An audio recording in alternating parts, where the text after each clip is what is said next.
Well, Tew, welcome back. It's great to have you here.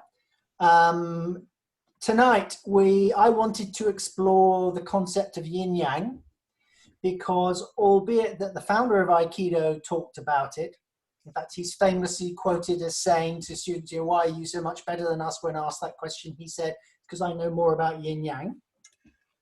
But I've been around in Aikido for 36 years. And the number of times I've heard yin yang talked about on the mat is probably twice, and then not in depth.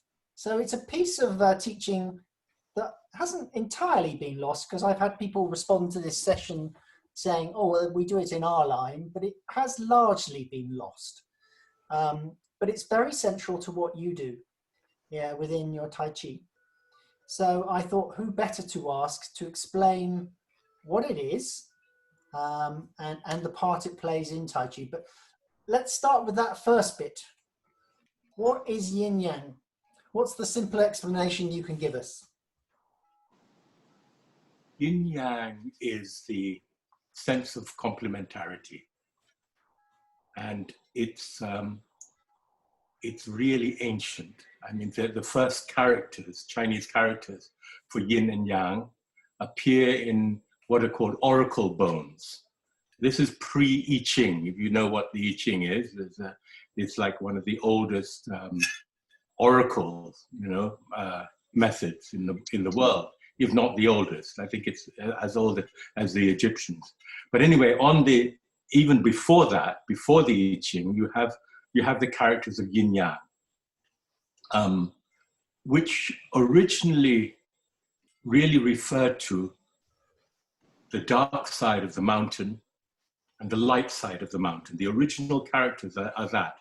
The light side of the mountain is touched by the sun, and the light, and the dark side obviously in shadow. But can I just sort of go sideways a little bit, because the little I know about your practice and your discipline,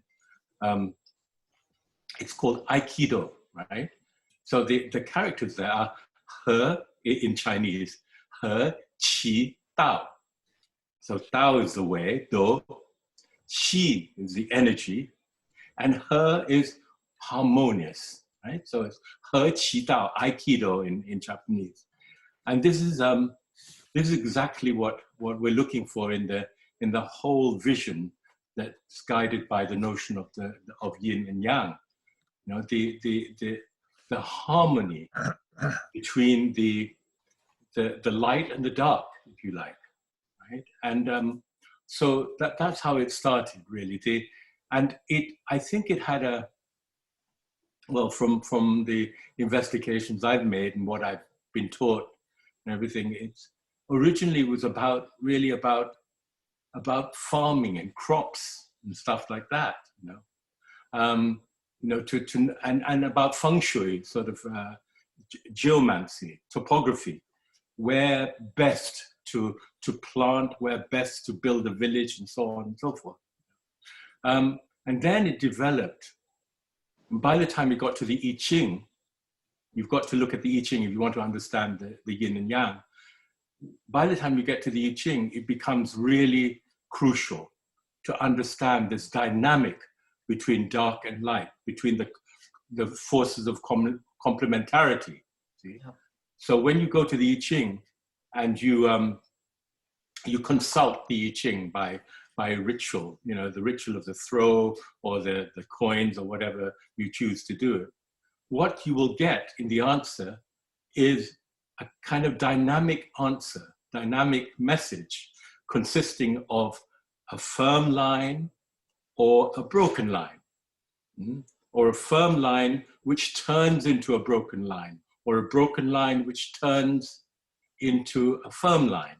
So these are really pictorial descriptions of this dynamic, this binary dynamic, between the dark and the light, and it has a certain rhythm. And this has been sort of at the heart of the philosophical vision, for the Chinese since way back when. And you probably know this, but the whole sense of the binary also affects us, obviously. We're talking now thanks to the binary system. And the binary system in the West was initiated by a mathematician who was born in the 17th century and then who died in the mid 18th century, called Leibniz. I think he was called Wolfgang Leibniz, mathematician who was sent a copy of the I Ching by a friend of his who was a Jesuit priest, and who was amazed that that the Chinese had got there sort of 2,000 years earlier. This sense of the binary dynamic, you know, this constant interplay between dark and light, between day and night, between masculine, feminine, and all the sort of complementarities that describe really the dynamic universe, this dimension, right? Right. So with regards to my own discipline, the Tai Chi means yin yang. Does it? Tai Chi is really the Tai Chi Tu, the sort of picture of Tai Chi is that famous one which everybody knows, you know, the sort of two fish, you know, the white with a dot of dark and the dark with a dot of light. This actually developed out of something much older than that, but it's always been about this dynamic, not a fixed, you know, the pure Tai Chi. Tai Chi originally meant the main beam of a building. A main beam of a building has two polarities, obviously, you know, one at one end, one at the other. But then you've got the middle bit. You see, you've got the interchange of the two polarities. Yep. And this for the early sort of, well, from the Chinese shamans to the early philosophers who became the Taoist philosophers as we know them.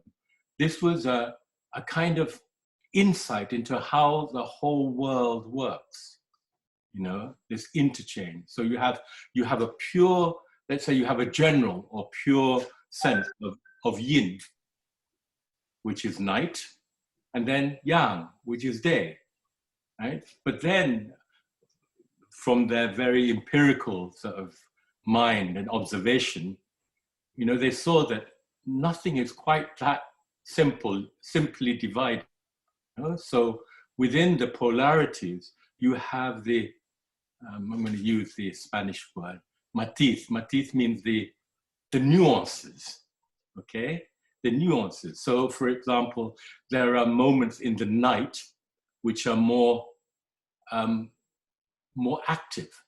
That's when we usually wake up and start to worry about COVID and stuff like that. You know, that's about 3 in the morning when you've got a bit of yang in the yin. And then similarly, during the day, at about 2:30 my time, it's yin time. It's time for a rest. It's not so active. See, so this has always been the kind of guideline. Now, when that entered the whole art of Tai Chi, which is a very rich discipline because it's not only a martial discipline, it's a spiritual discipline and it's a discipline of healing, then it started really to take on an importance, and particularly on the healing level, because it is at the sort of, it's the basis of the traditional Chinese medicine, you know, the sense of keeping the harmony between the yin and yang qi, the essential energy. So this is the whole point, that well-being or good health is described. You know, it doesn't completely describe it, but one aspect of it is that the energy that flows through your meridians, flows through your channel, is neither too yin nor too yang. Too yang being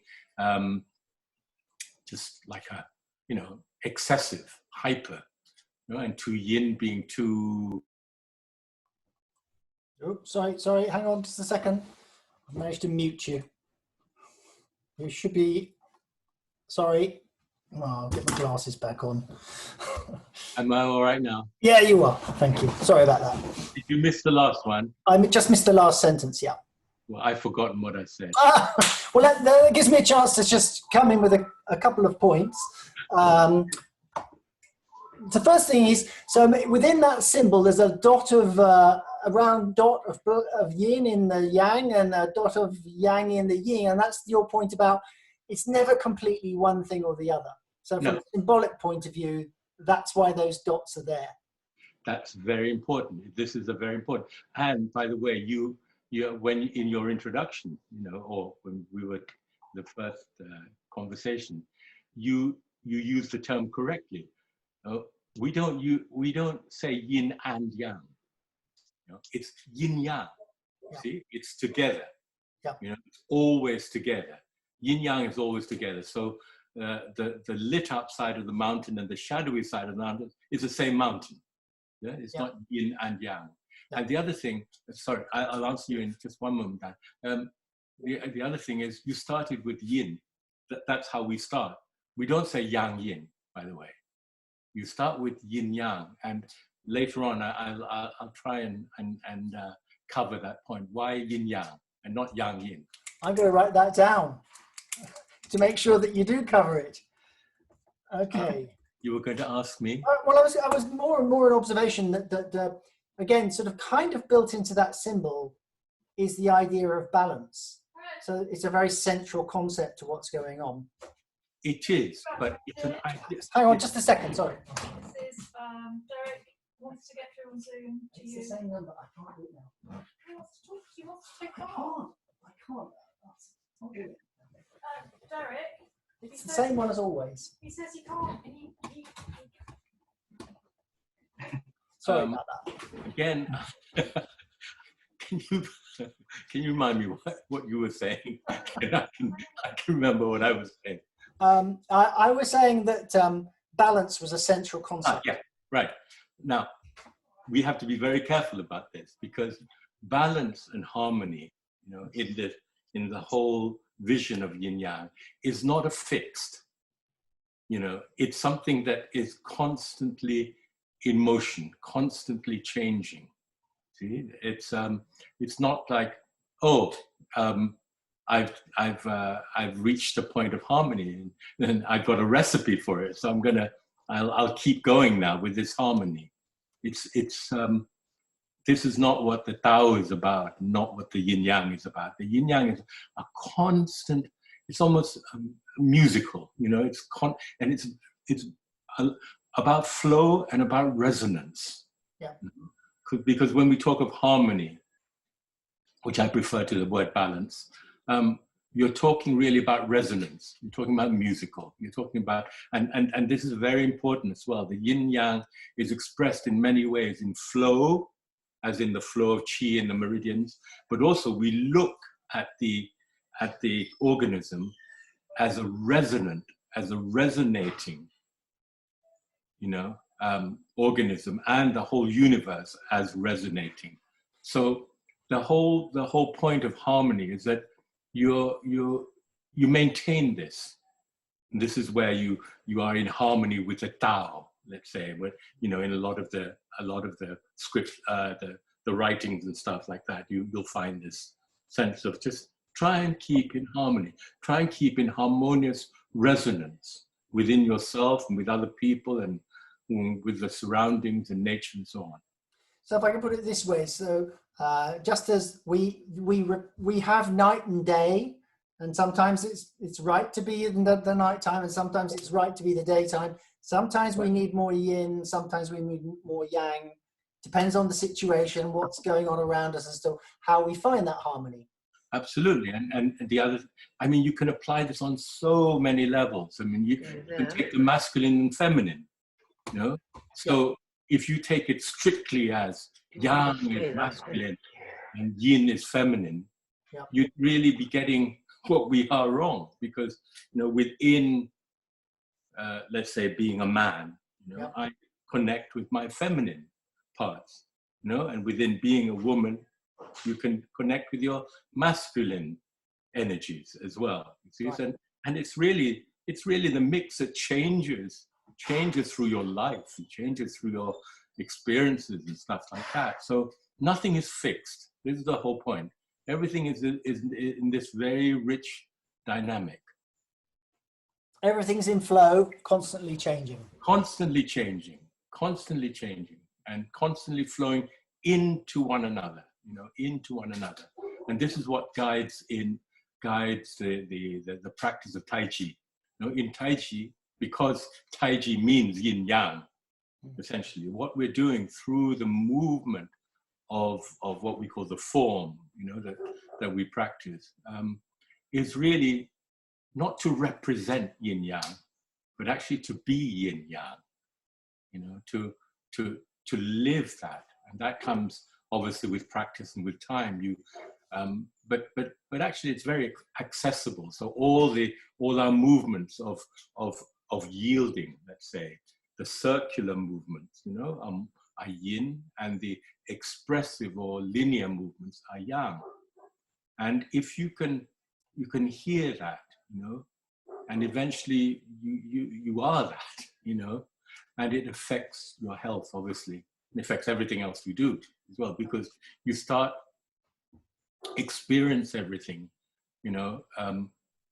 interchange with other people, or your creativity, let's say, the Taoists are very, very famous for sort of pointing out very worldly, earthly examples, not sort of yin yang as a kind of extraordinary metaphysical, philosophical notion, but they'd say, go and look at how a good cook cooks a fish, to see the whole art, how it. And I think it's terribly important these days. I mean, talking about creativity, we have now the technology like we have here, right here, to stop, to rewind, to whatever it is, And if you're a writer, from time to time I write things, articles and stuff, when you have this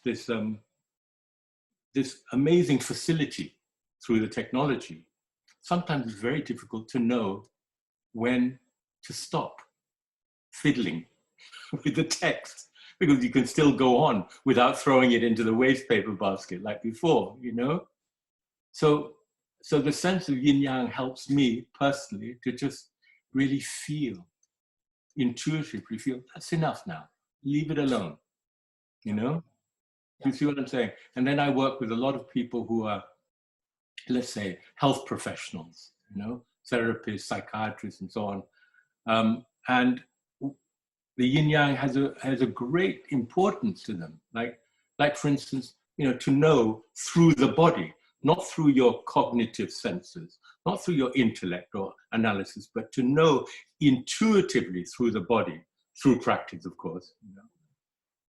What is yin? To know what harmonious yin is and what excess yin is. See? Like lots of people who work with other people during this COVID now, for instance, the professionals who have to hear, and absorb so much intensity, intense emotions and stuff like that. They have to know intuitively when enough is enough, when they can't absorb any more. So just the other day, I was working with the head of psychiatry of one of the hospitals who, because she had nowhere else to go, really, just came, and she's just overloaded. This is burnout, this is just burnt out. I'm really not knowing when to stop, Yes. when to stop absorbing. See? I think it's quite interesting, because COVID, of course, for the medical profession, they probably overloaded. But for many people, it's the first time they found some balance in their lives for a really long time, because they've been forced to work from home and they've been with their families, and it's been a bonus. I'm absolutely with you. It's a gift in a way, to rest a bit, to rest, and to have space to develop, to cultivate stuff that you've spent years wishing you had the time to do. But then you have to, applying the yin yang there, you have to also be, how would you apply the yin yang to the COVID? Well, for example, applying the yin, you know, you have to know how much you can absorb from the bad news that they give you. You see, if you just, you know, overburden your whole system, just news after news after news, figures and, you know, confusion and incoherence of politicians and so on and so forth, that is going to affect you. That is excess yin, if you like, you know, of just receiving too much, absorbing too much. So you have to know how much you can absorb and not watch the news 4 times a day, for example, you know, or whatever people do. You see what I'm saying? And the other thing is also on the yang point of view, you know, what is your expression? How can you find expression? What is it you need to express? You need to project out of yourself. So it's very relevant. What I'm trying to say is not just a philosophical, nice Chinesey, Japanese sort of, you know, nice way of looking at things. Yeah. It's totally practical.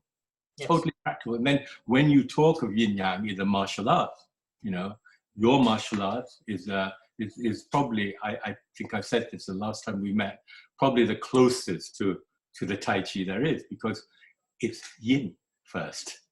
It's very yin, you know. Aikido really develops the art of yielding, you know, listening, timing, and then yielding to the energy coming in. Then you make use of that. That making use of it is yang. So it's yin, yang, you know. And the Tai Chi, very much the same. The first thing that in the Tai Chi is martial arts, you develop the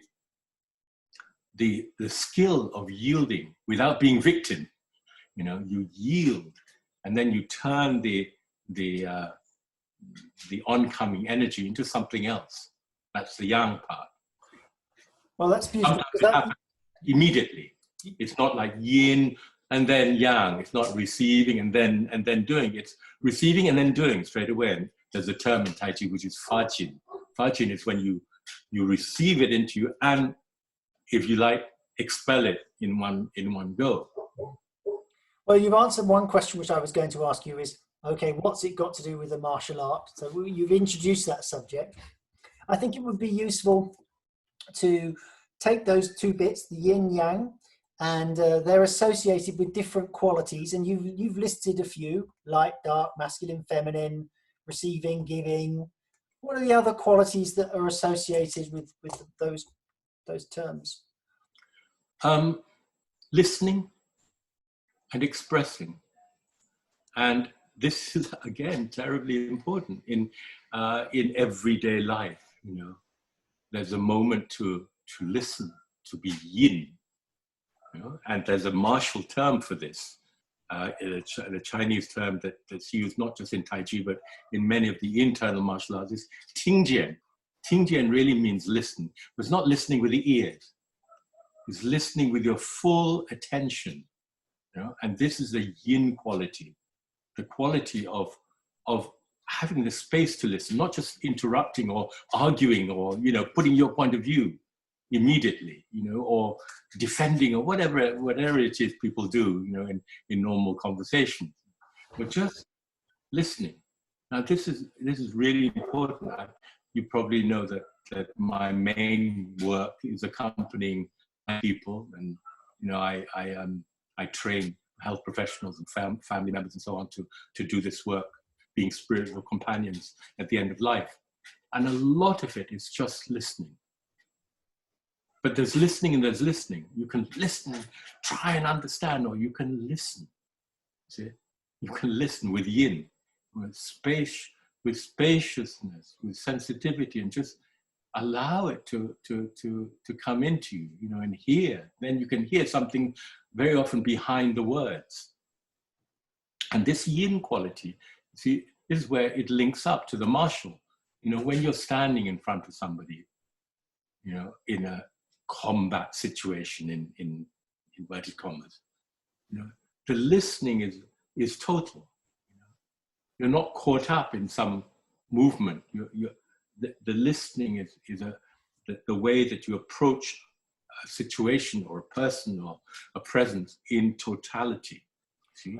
So can I just, so then, Quentin, can I just say something very quickly? yes. I just quickly looked up yin yang, and it said negative, positive, dark, light, and you said light, dark, and actually it's really quite important, because if we're associating a word, we need to get it in the right order, and is that right, Tew, that it's dark, light, negative, positive, and it's, to me, it's, as soon as you put it in the right order, everything you just said made a difference, because, you know, that yielding and then the positive action, that makes sense to me now, because the yin is the yielding and the yang is the positive.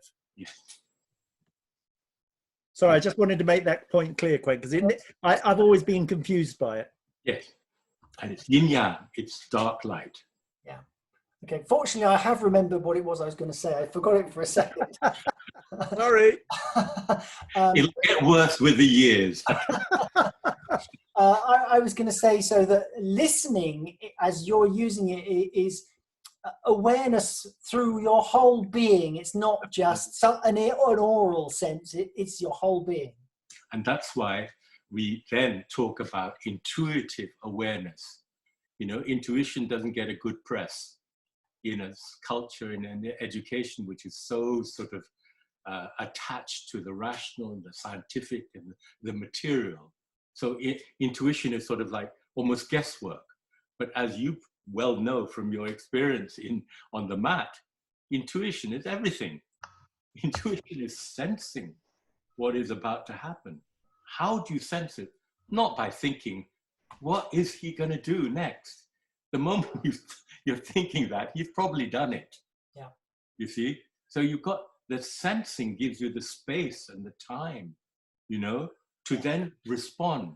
Yes. And going back to a theme which we talk personally about, non-violence, you know.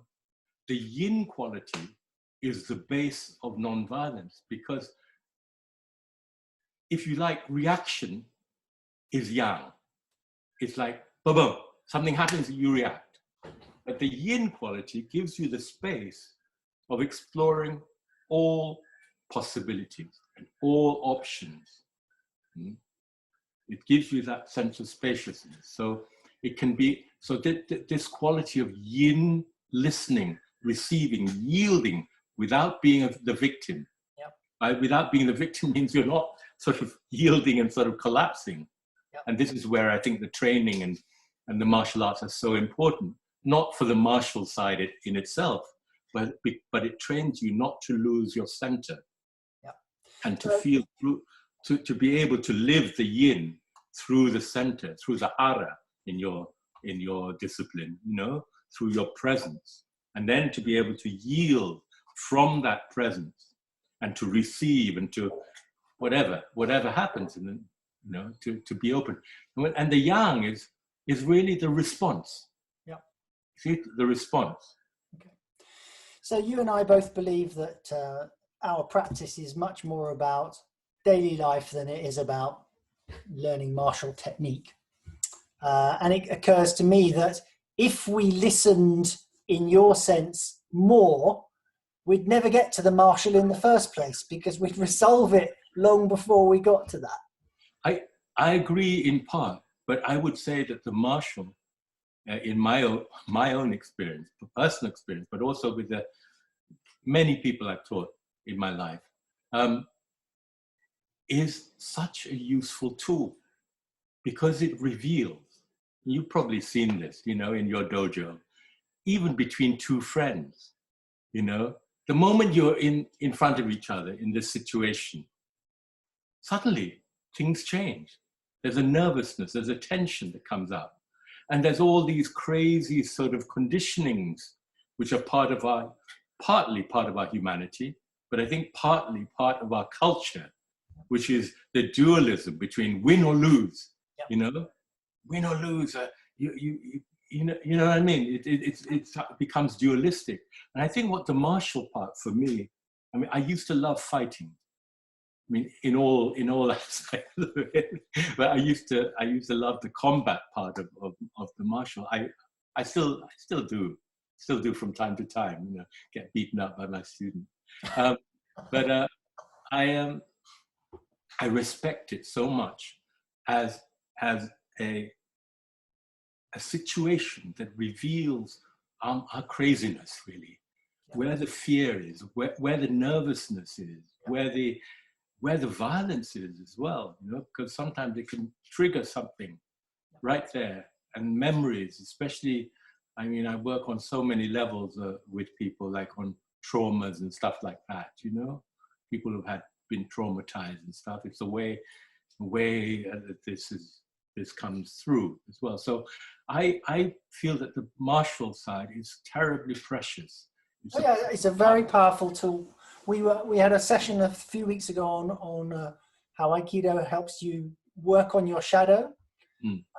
And that, I think, it relates directly to what you're saying, because your true self is revealed on the mat. The strengths, the weaknesses, you get to see where you're really at and to work on it.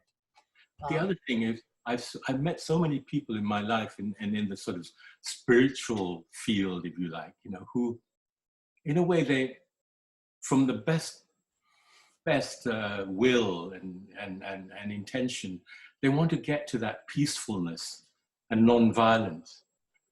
Often without having gone through the SHIT that we all carry, you know, and it's can it be done? Yeah, I'm sure. I've met people who've not had to go through combat and martial arts to get there, but I think that most of us really we need that sort of jolt, you know, for it to be revealed to ourselves, like.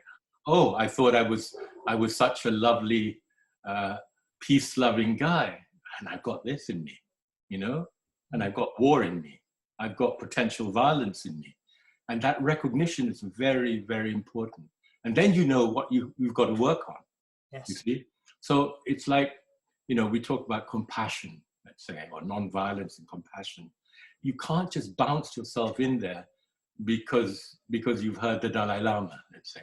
You know, much as that is good and inspires you, obviously, and the same goes for religion. You know, you can't base actions on just belief systems. You've got to, in a way, the transformation takes place in the doing, in the motion, in the yin yang, if you like. Yeah. We have a question from our audience. You were talking about in your counseling work, you kind of just absorbed what you talked about, the therapist absorbing what's going on. And the question is, what do you mean by that? Well, you absorb in the sense that somebody, let's say somebody is angry. Okay, they come to you and they're full of anger. And part of the work, when I work with people as a counselor, I don't even call myself that, or therapist, much less. I don't work on that level, on that cognitive level. We usually work on an energetic level, you know? Like, for instance, somebody comes to me and says, look, can you help me? I have this syndrome, anxiety and depression, you know, and I'm taking all these pills and I just don't want to take these pills anymore. And I usually work on a very energetic level, a yin yang level. And the first thing is to recognize where it is in the body.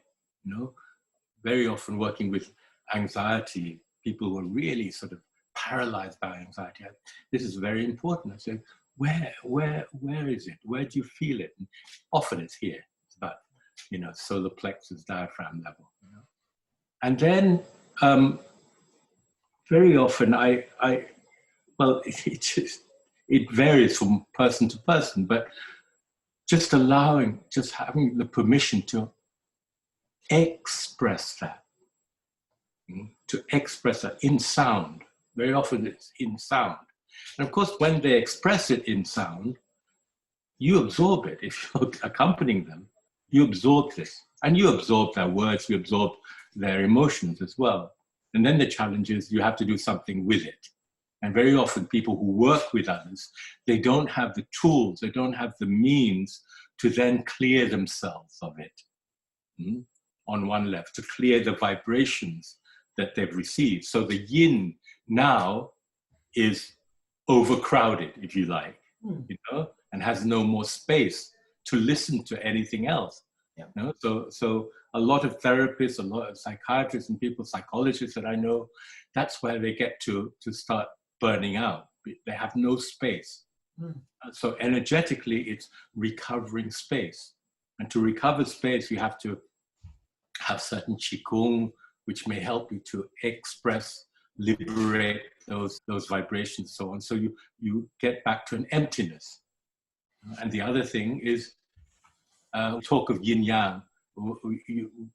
In this vision, we never leave out the wu, which is formlessness, out of which yin and yang are born. This is the original vision, the formlessness, a sense of universal space or sacred space out of which things are born. You know? So this comes into play when you're counseling. So called, you bring back. You're absorbing a lot of difficult stuff for a lot of the time. So when you've done that for a few hours, what do you do at the end of the session? Do you go away and do some breathing? What is it that you do to clear your system? Well, on a personal level, after a Zoom session, I wash my face with cold water to get the because I'm absorbing this energy, right, through the face, mainly in the eyes. That's the first thing I do. And then if I've been, let's say, accompanying a family, which I do on a weekly basis, a family or an individual who's sort of entering their final stages, and that I've felt affected, you know, by the sadness or the grief, or sometimes the anger at you know, being in this position. Then I do my exercises. Then I do my 6 sounds or whatever qigong that's appropriate to that. Mainly it's about sadness. During COVID, it's been about sadness, the sadness of not being able to say goodbye, you know, the deep grief that's brought. And of course, if you work with people, yeah, you're bound to be affected, even through the Zoom, through the screen.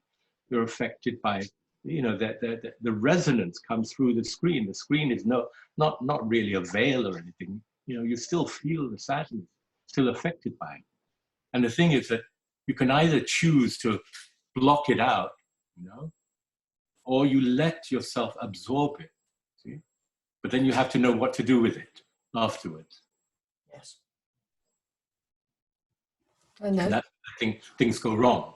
A lot of people absorb, you know, out of their kindness or whatever it is, or because it's their work, but then they don't do anything about it. They just keep accumulating it. And that's a factor of burnout. Well, many health workers are the people who smoke the most and have heart attacks earliest, and as you say, burn out. Yes, and self-medicate and drink too much and so on, you know, all because really they should have this preparation. It should be part of their training to have a preparation. The world has become more intense, more connected and intense. And then this COVID has really heightened everything. It's sort of like, you know, it's emphasized and multiplied the intensity. So now that's why I'm working with various groups of health professionals, because it's not in their training, you know. They can have all their science, all their skills and their experience and everything. But on the human level, you know, they can't block this out. Yeah. Not with a mask, not with a shield or anything. It comes in. And this is where we are resonant creatures. You know, the term for this, the Buddhist term, I want to refer to the Buddhist term. It's a beautiful term for this body, this material body, is Hua Yin Shen. Hua means transforming. We're transforming all the time, right? We're changing all the time with age and with circumstances and so on. Yin means response, and Shen means body, right? So it's transforming response body. This is what the Buddhists describe this as. And this is a very important term. The yin comes from a Chinese term which the Buddhists use, the Taoists use, which is gan yin. Gan yin means resonance, literally resonance, but it consists of two characters. Gan means to stimulate or to move, and Ying means response. So we treat this, I mean, from this vision, a sort of Taoist Buddhist vision, we treat this as a very, potentially very sensitive organism that both emanates or radiates a certain resonance and absorbs resonance. Yeah. Yeah. So there's a constant flow of energy. And if you don't have that, that's going to lead to bad health, probably. Well, some sort of problem. Yes, exactly. Yeah. And that sort of goes for the body and actually outwards into all aspects of life, really. And you know, the heart and mind, very important too. And people don't usually connect with this, that your thoughts also resonate. So, you know, bad thoughts, hurtful, violent thoughts also go in there, go out there, you know, contribute. So another thing that goes on in Aikido is we talk about one point or tanden or center, and we never really talk about heart chakra or this chakra. I don't know its technical name, but I suspect that's fairly integral to Tai Chi. It is. So I wonder if you'd like to talk a little bit about how we keep those three in balance and what they each represent.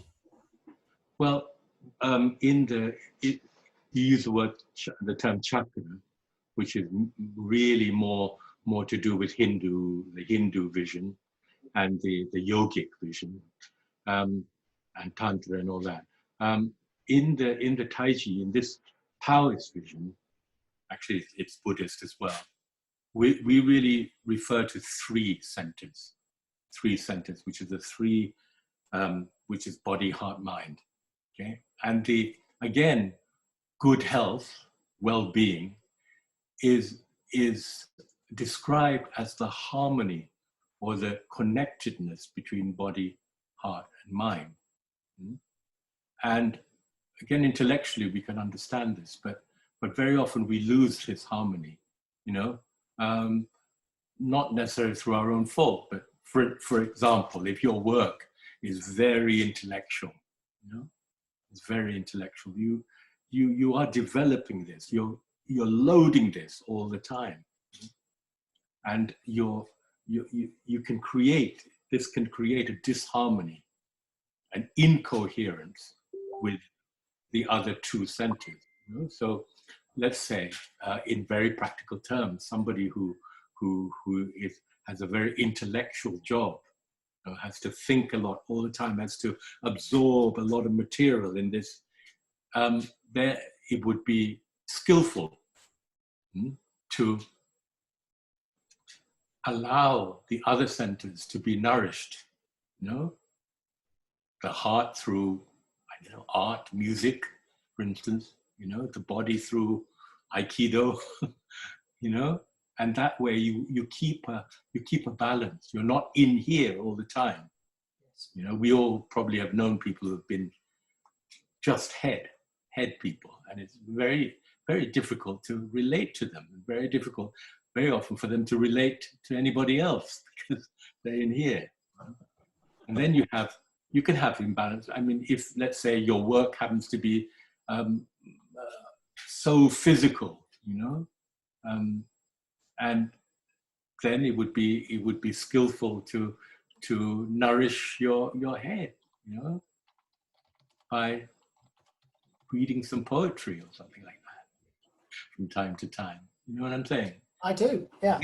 It's just a question of knowing that another way that in the Tao they look at this is to locate ourselves. Where are we, right? So where are we? We're here. That's simple enough. But what is here? Here is standing earth, breathing, and this is our man-woman organism, and then the sky above. And it's very obvious.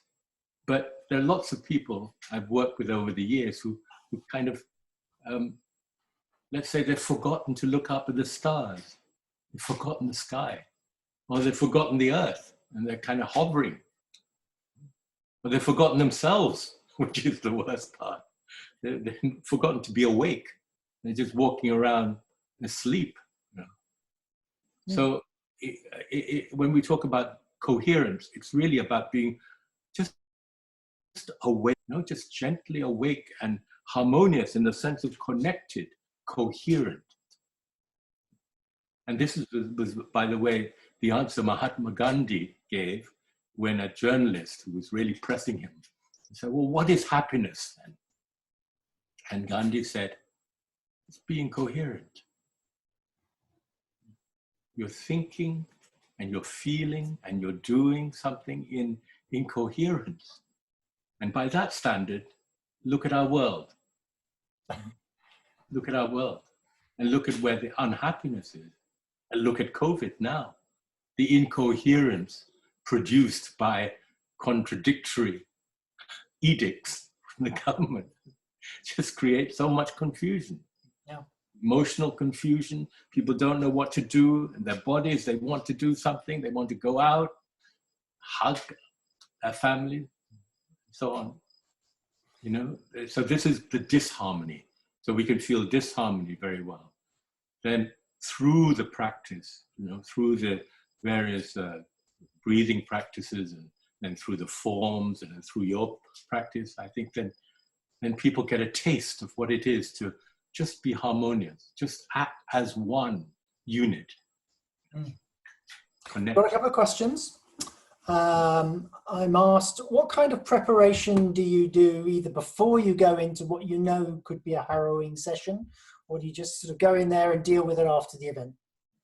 Well, I start my day off with a Qigong, which I call a series of 5.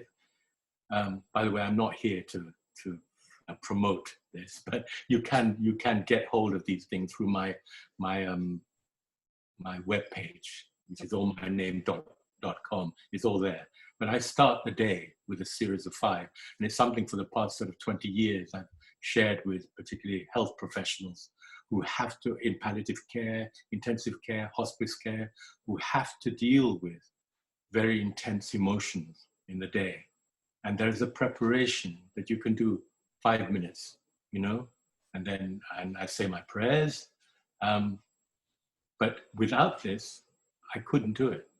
I couldn't do it without preparation. And then at the end of the day, if it's been a very, very fraught day when, I've had to deal with very intense emotions, I do another series, about 5-10 minutes, to clean the vibrations, to bring back the harmony, the yin-yang harmony. And then I say some more prayers. And I give everything back to the universe. This is a trade secret, by the way. but the preparation in these many years that I've been working, but particularly the past 20 years when I've been in the death and dying field here in Spain and in England as well. I can't see how you can do it without this preparation. And I'm part of a movement where we're trying to integrate this into the medical profession as part of their training. Yeah, makes a lot of sense. So I've got questions coming thick and fast now. Someone's curious about what your belief is when somebody dies. So there is this energy that was there and it's gone. What's your personal belief system on that? Well, it's not a belief system. I don't believe. I'm totally convinced. Okay. Because I have so many experiences, and the people I work with and the families and so on. It's just too many experiences to negate, to sort of say, oh, it's coincidence, it's synchronicity, but in a sort of put down way, like people do. Look, I think I'll refer you to 2 books written by doctors, very famous doctors. The first one is by a doctor called Dr. Pim van Lommel, Lommel, who is a cardiologist, very famous Dutch cardiologist, who started off as a skeptic, who believed, well, death is death. That's how it all ends, you know, and that's it.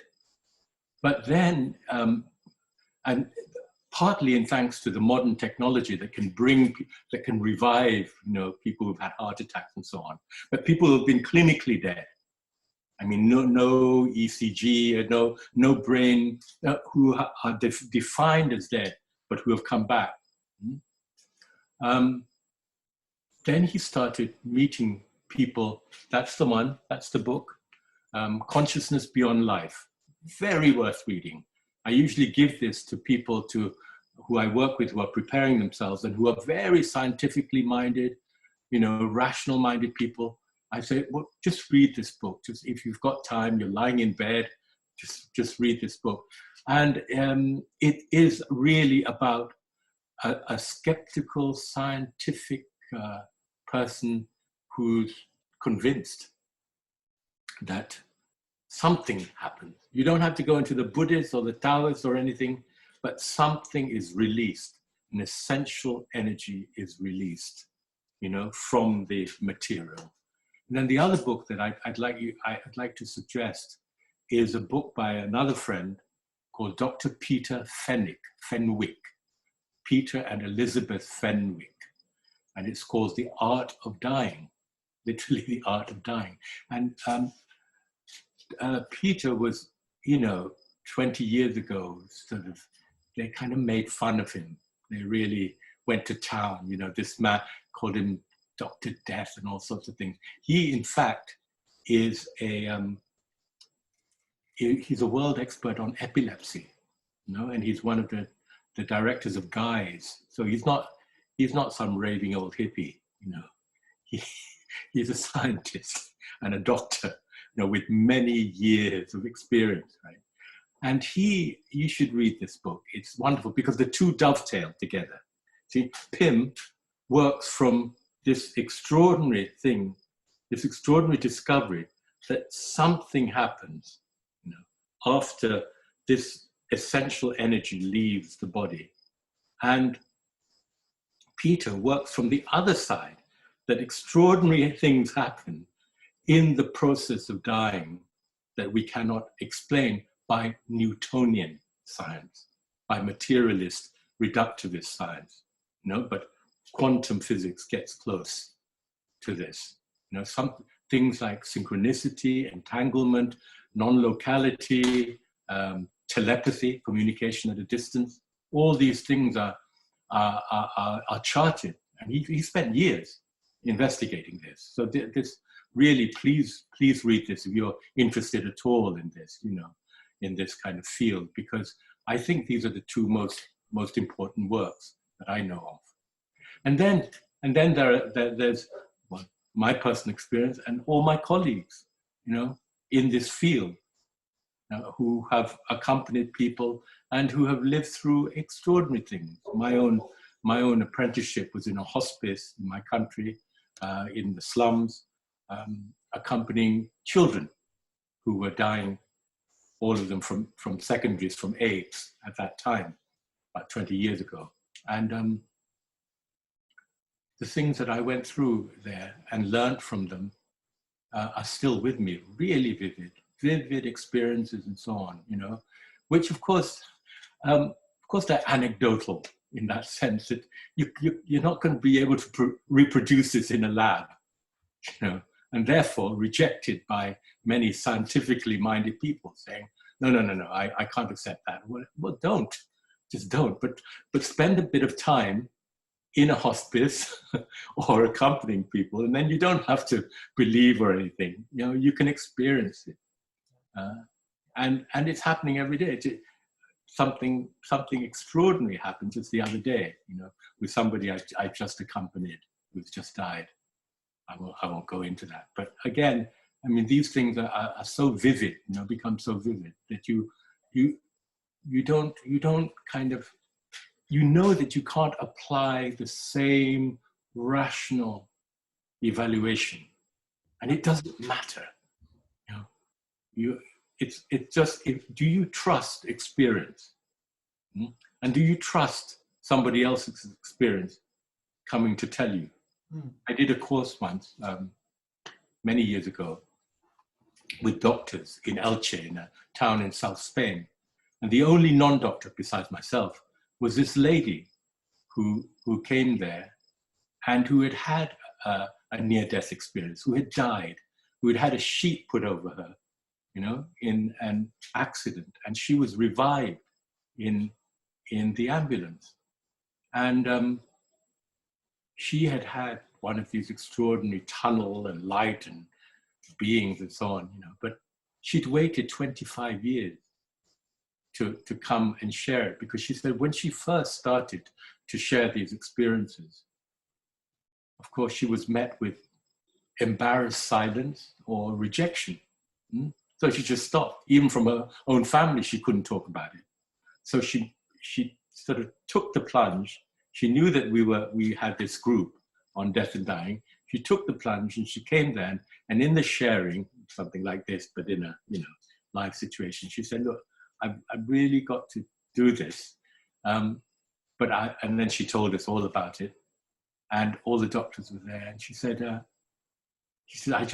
I don't even need you to believe me or not. I just want to share with you that this was my experience, and it was a completely real experience, and it changed my life, and I have no fear of dying, and I've lived my life according to the experience that I had. Yeah. And all the doctors just clapped. They just clapped, because many doctors who work in palliative care, intensive care, hospice care, and so on, they know that this takes place, that something you can't explain by rational mind, by materialist sort of vision, but it happens. It happens.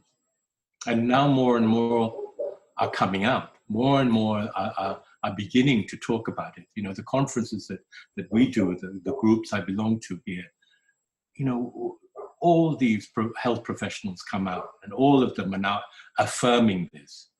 And it's wonderful. It's very exciting, and it doesn't, the point is that this kind of vision does not contradict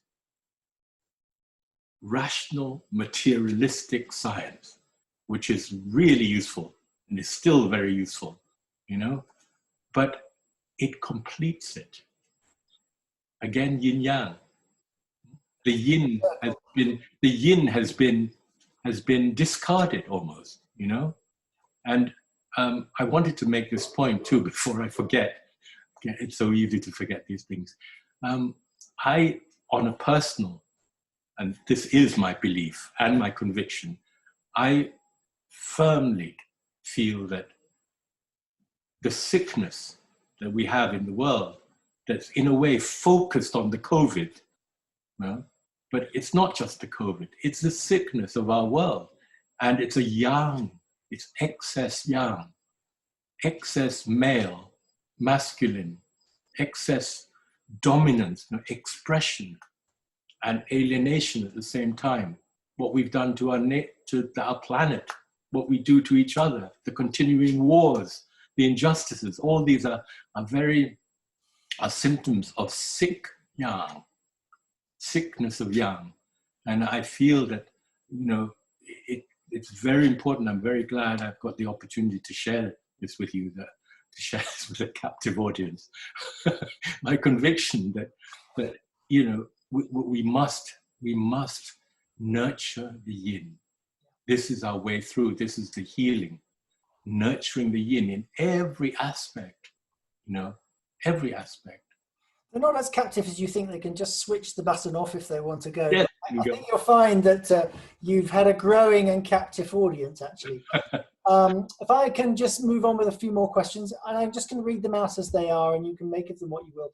Would it be correct to say that yin tests yang and vice versa, and through this constant test of each other, does this help with the quest for balance within? Did you use the word test? Yes, that's the word that was given to me, so I've read it out as it is. It's the first time I've heard this word used with yin yang. A test. I don't know whether I call it test. That's the only thing. It's a constant energizing of each other. Yeah. It's like magnets, isn't it? Interchange, yeah. Yes, this is an interchange. Yeah. Okay. When you do your Tai Chi, do you feel the yin and yang physically in the whole of your body? Yes. Okay. Is that a sufficient answer, or do you think it's worth elucidating on? It might well be just yes. It takes time to feel that, you know. And here again, I think the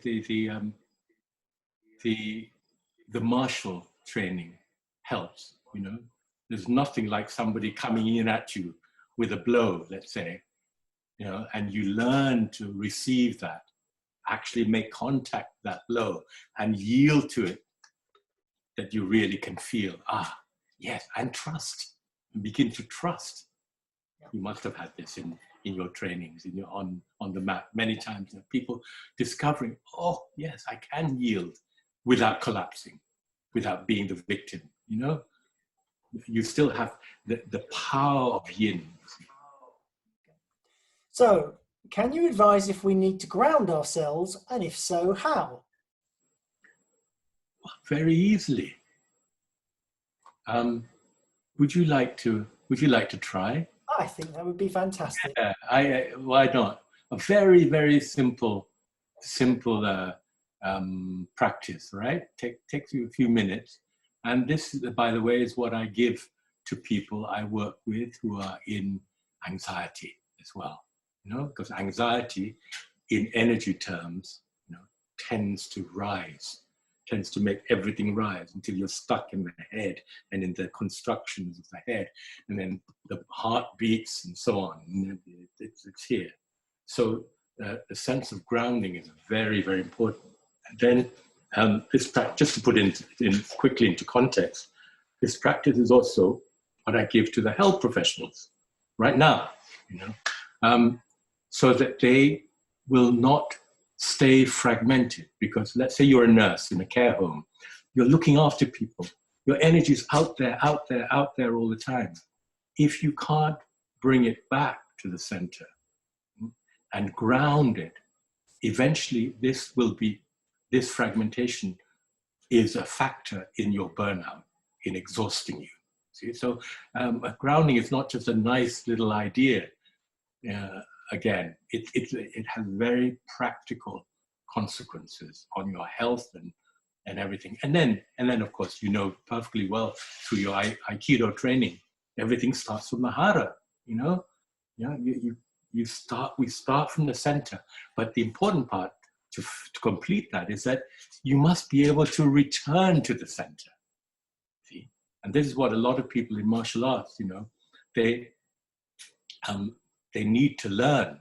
This is the internal work of the internal martial arts, is not just to be in your center and to be in your hara, your tantien, and move from there, but to come back after the interchange is over. And in this way, you're constantly renewing and conserving your energy. So again, just on the martial level, it's totally practical, but on the professional level. So do you want to give us the exercise? Let's do it. You have to get up and maybe see what I'm doing. So I'm going to move myself. So folks, stand up. I'm here. Can you see the whole of me? Yes?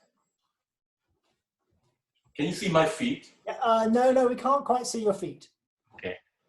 There you go. No, that's worse. I think we'll be okay now. What about here? Yes, we can see your feet. Okay. So very easy. And this is really a so-called Qi Gong exercise. Work on the Qi. And when we work on the Qi, there are 3 ingredients that have to be there. Your intention, which in Tai Chi is called Yi, your breathing, and movement. Sometimes there's no movement. But let's do this the most simple way. There are extensions to this, but this is a simple way, right? Hands out here. Breathe in and out through your nose or your mouth, as you like. The in-breath, draw the energy to the hara, but don't touch the actual body. Draw the energy down in to the center with your in-breath. Now with your out-breath, let go and sink. This is a word which we use a lot, sung. Sung means relaxing and sinking. So don't collapse, you know, but keep your back straight as you breathe out. Okay? And again, breathing in, keep the intention clear and very relaxed. And as you breathe out, let all your energy sink. Now, what do I really mean by sinking? Just pause a bit. By sinking here, we mean letting go of your thoughts. You know? So your thoughts, the energy of your thoughts goes down. All the tension in your arms, in your shoulder, in your back goes down. The emotions go down. Okay? All the energy goes down until you feel there are 2 points in acupuncture we call the bubbling well, the kidney, the first points of your kidney meridian. And they're in the middle of the ball of your feet, right? So at the end of your breathing, of your out breath, try and feel the connection with the ground through those 2 points. Let's start again. Breathing in and gathering to the center. Breathing out and letting go, letting everything slide down, flow down until you feel the connection through the balls of the feet. That's the important part. Breathing in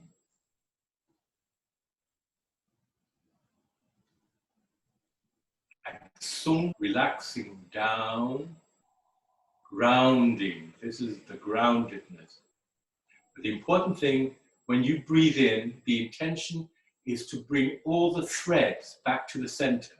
All the threads that are connected with the outside world, back to the center. And breathing out, let everything sink. By all the threads, I mean all your responsibilities, connections, the work, the persona, you know, as Jung puts it. Everything comes back to the center. And then as you breathe out, letting it sink. Just keep the intention simple and clear. And the attention is listening to what's taking place. How you're feeling as you're doing this. How does being grounded feel? How does being present feel?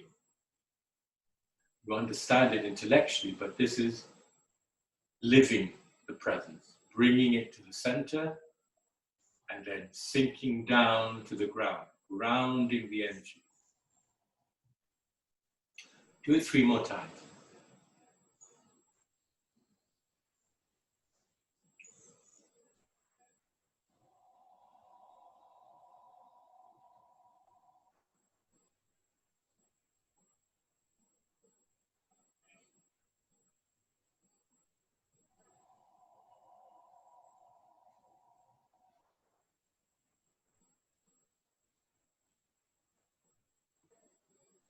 And to finish this little practice, put the hands on the lower abdomen, on the body, and just keep your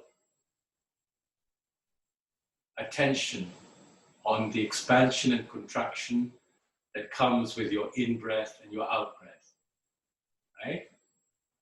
And then carry on with the practice.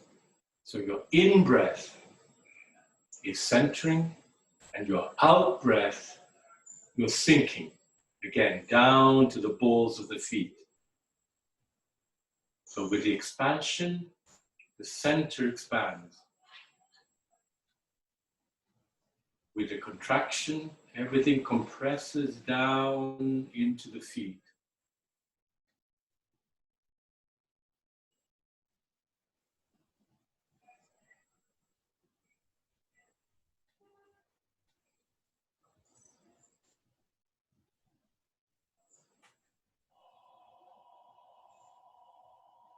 Keep the intention clear, and again, the attention on what is going on, how you're feeling this, how you're experiencing your grounded presence, your grounded, breathing, centered presence.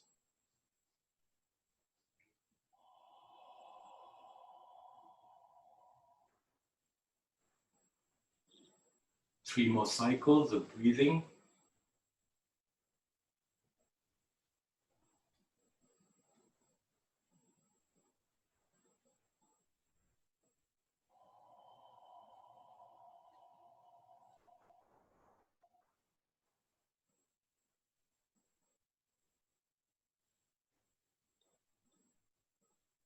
Last one.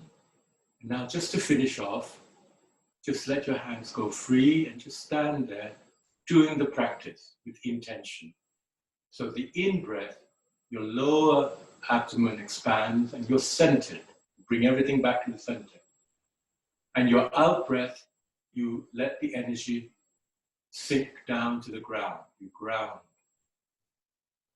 Just keep this going for about 5 cycles. So nobody knows what you're doing,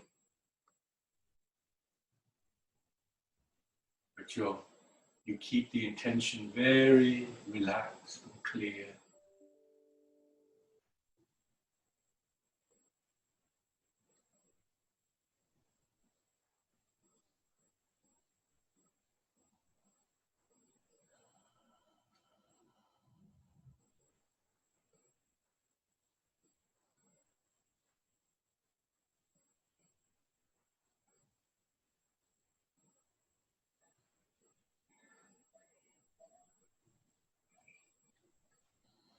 Okay, sit here.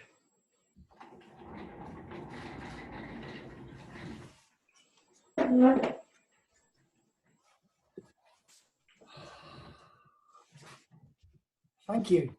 It was good to do something. A bit of yin and yang in the session then. Carrying on with the questions. Do you connect excess yang and discarded yin to issues of patriarchy, sexism, etc., or not necessarily, but including politically? Or not I just shouldn't have said the after, etc., not necessarily, but including politically. Well, yes, it sure does. In the way that I see patriarchy and most existing systems as an expression of patriarchy, you know, including the church, including the Buddhist church, for that matter too, you know, as speaking as a Buddhist. All of it is sort of pyramidical somehow, you know, and doesn't work very well either, you know. Yeah. Nobody really wants to carry on with this, you know. Yin is much more circular, you see. It's circular, and it's embracing. So I think that in a way, in the world, we're seeing a natural giving way, you know. But of course, in the last throes of patriarchy and the excess yang and sick yang, you're going to have a lot of resistance, you know, and possibly violence, you know, through that. So we are at a cusp. We're at a time, very crucial time, and I think that what we the values we live by and all this, you know, at the moment, the resonance, if you like, is very important. I mean, there is hope of healing and transformation now, but I think we've all got to put in a lot of effort, and particularly men, particularly us men who have been conditioned, you know, to have certain values which, you know, are really aren't really viable anymore. One reflection back for you from Liz. She said, that exercise got really unexpected for me at the end. The muscles in my left arthritic hip suddenly unclenched. I hadn't been aware that they had been clenched. So I think you did some good for her. So we're going to have 2 more questions, and then I think you've been incredibly generous on your time, and we'll kind of close up. I've got a Zoom in 15 minutes. Well, that's our definite timeline. I'll try to give you a break between the 2. So firstly, you said it's yin yang, not yang yin, and you said you'd come back and explain why. Yes. Again, you know, the original vision has the universe as a kind of feminine principle. In many of the texts, they say yin embraces yang. And in nature, we are born of the mother. The mother gives birth. So beyond the actual yin-yang dynamic, the universe is yin. The universe is the mother. Okay? And I think this is very important. And by the way, I don't know whether you use bows or not in Aikido, but in Taiji and in Kung Fu, we use this bow with the right hand, the left hand. And this is yin embracing yang. This is yang. This is yang. And this is the yin, holding it. And yin is always embracing it, holding it, in front of it. Yeah.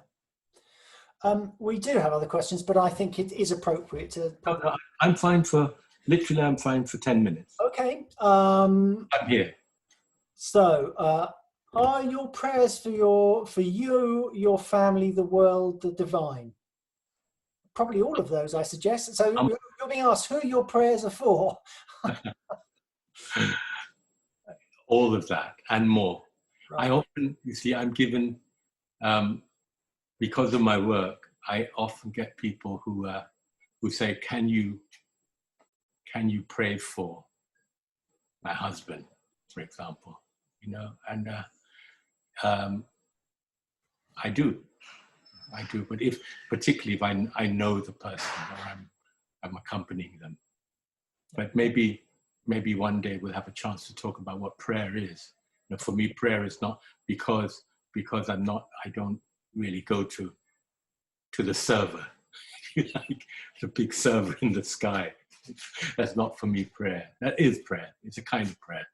But by prayer, I mean something much more direct, much more connected. Right. Would you like to just expand a little bit more on the relationship between intention and attention? Intention is putting your consciousness in a kind of shape, okay? The shape of what you're going to do. We're talking about prayer. Prayer is intention. It's intention, right? It's like shaping a resonance, if you like. So I intend to move my hand like this, not like this, not like this, but like this. My attention is listening to what happens when I move my hand like this. Okay? Attention and intention go together, but intention is the shaping, if you like. It's the stimulus. Is one more yin than yang, or are they both? Is it irrelevant to use those terms in relation to those words? It is actually. It is. It's sort of, because in intention there's yin and yang. Yeah. You can intend yin, like in Aikido when you receive, or in Tai Chi when you intend to receive at that particular moment, not before, not less. See, and attention is the attention to the energy that's happening when you receive. So, you know, you can't kind of like separate them. Brilliant. So you said at the beginning that Tai Chi actually meant yin yang. Well, I don't. Tai Chi means yin yang. You've been studying what, 40, 50 years? Yeah. Okay, and we've just tried to ask you to basket that into an hour and a quarter. I think you did a pretty good job. And I really, really, really hope that people could see the importance of the concept for not only their daily lives, but also their practice on the mat, and how the two are so directly related. I think you did a great job there, and in fact, I kept them silent, but I think they were a fairly rapt audience. So thank you so much. I'm going to open the microphones up so people can thank you, because I think they'll want to. Something to to say at the end before Tew goes. Can you hear me? Yes, Yeah. we can, Demetra. Yes. Hi. Talking about yin yang, and in your introduction about how O-sensei, the teachings of O-sensei, the founder of Aikido, had been lost. And I happen to have in my hands one book written by one of his students. He's about 90-year-old now, Saotome Sensei. And he's the only one from his Japanese students who in his book, he is writing, and he also has the symbol of that. And the Japanese equivalent is Aramitama and Nigimitama. This is the drawing of Saotome Sensei. It's very interesting. He's the only one from the teachers I know who writes this in his book, in the Japanese version of Yin Yang. Well, I don't know if he wrote a book, but Henry Kono also was very big on teaching this, as I've been told by some of his students since I made my post. So there are schools out there that are doing it, but there are a lot of people on this call who have probably done Aikido for a very long time and have barely heard of that concept, or at least not expressed in the way that we've heard it tonight. Pia, so you look like you're about to speak. No, I was just going to say thank you, Tew. Another wonderful session. You had me wrapped the whole way. Fantastic. Thank you so much. Yes. Yeah, thank you very much. Thank you. An honor to be with you. Stay Thank you. well. This is a big task. Stay well and nourish the yin in the world. Sounds like Thank you. Thank you very much. Thank you. Nourish the yin. Thank you very much. Beautiful. Wonderful. Thank you, Quentin. Well done, Quen. Very well done. Thank you, Quentin. Thank you. I'm going to close the room, guys. Bye. Bye. Bye. Bye.